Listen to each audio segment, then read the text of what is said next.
Les enfants sourds et malentendants partagent leur temps entre des cours avec leurs camarades entendants et des cours entre eux, entre sourds et malentendants. Et cela de la maternelle à la secondaire. Du coup, dans les classes qui regroupent sourds et entendants, on retrouve un professeur entendant et un autre bilingue.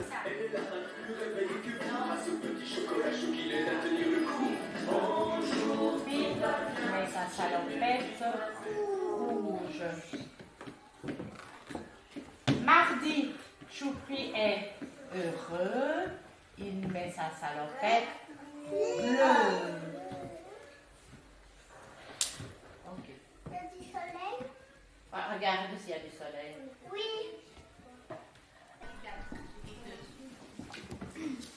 Voici un exemple typique de cours de funambulisme. La majorité des enfants sourds de cette classe, comme Victor, sont passés maîtres dans la discipline. Dans leur classe, selon les besoins, Victor, Alan ou Mélanie parlent en français ou signent avec leurs camarades et leurs enseignantes. Madame Julie aussi est une pro de l'équilibre. Elle donne son cours en langue des signes, mais lorsqu'elle souhaite vous aider à faire des liens entre les deux langues, pour que vous puissiez par exemple avoir une image de comment se dit un nouveau concept, elle vous le montre en langue des signes, mais aussi en français écrit et oral, soutenu visuellement grâce au LPC.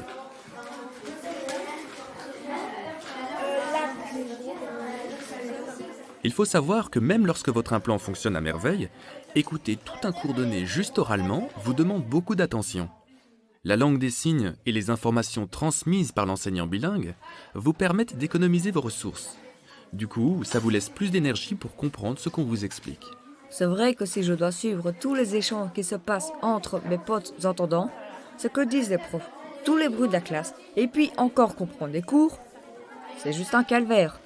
Je ne peux pas tout suivre confortablement. Et puis, ça fatigue énormément. Mais bon, je suis aussi un peu paresseux.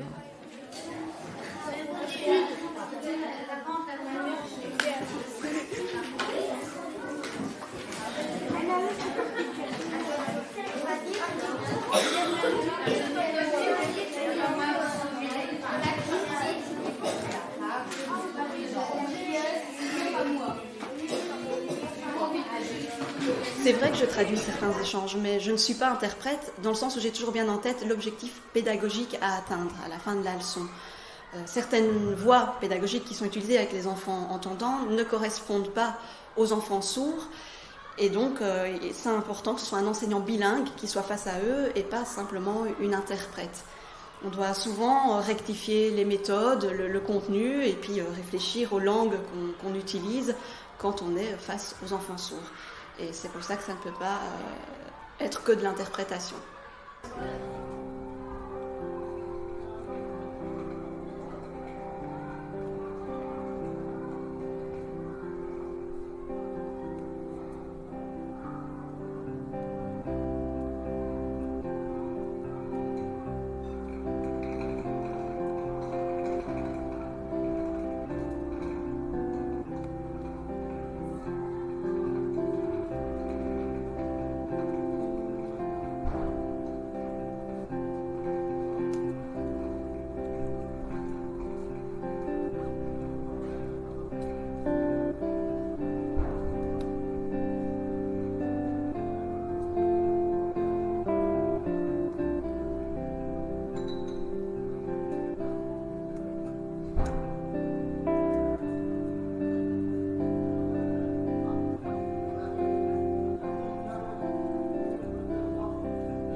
Ah, un cours de français entre sourds et malentendants, avec un seul prof bilingue, Céline.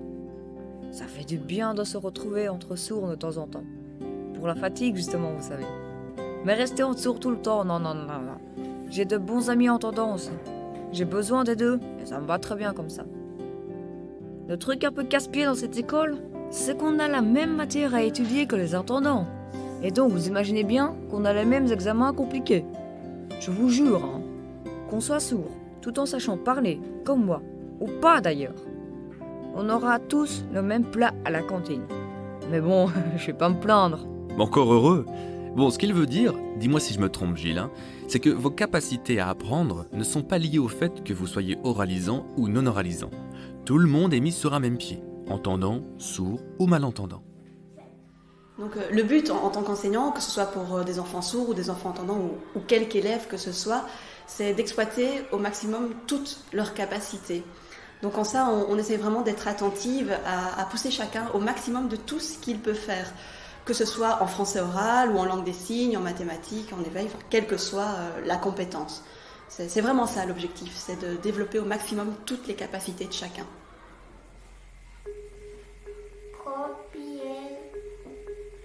Propriété. En lien avec le verbe. Donc, il dit comment on fait l'action.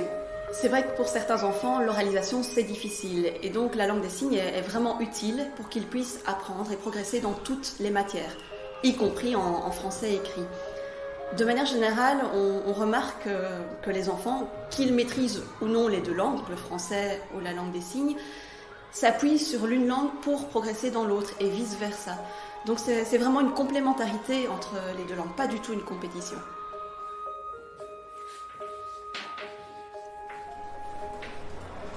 Nous avons fait le choix de l'école des surdités à Sainte-Marie-Namur pour Sacha, parce que la langue des signes ne nous fait pas peur pour sa scolarité.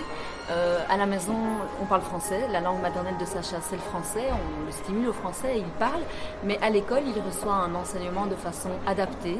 C'est-à-dire que dans un groupe classe, avec du bruit, avec des interférences, avec des interactions dans tous les sens, ou dans des circonstances où son appareil est en panne, où il a un rhume, il entend moins bien, il est pris en charge à temps plein jusqu'à son cours de gym par une institutrice qui signe et qui code et qui lui permet de recevoir toute l'information, de ne rien perdre, de tout comprendre, de mettre toute son énergie à comprendre plutôt que d'être dans l'effort pour entendre. Et puis ça c'est l'aspect pédagogique et puis l'aspect humain. Sacha est ici inclus avec d'autres enfants sourds comme lui, donc il n'est pas seul avec sa différence et pour nous c'était très important. Et puis ils ne sont pas exclus, ils sont avec des entendants. D'ailleurs la plupart des amis de Sacha sont entendants.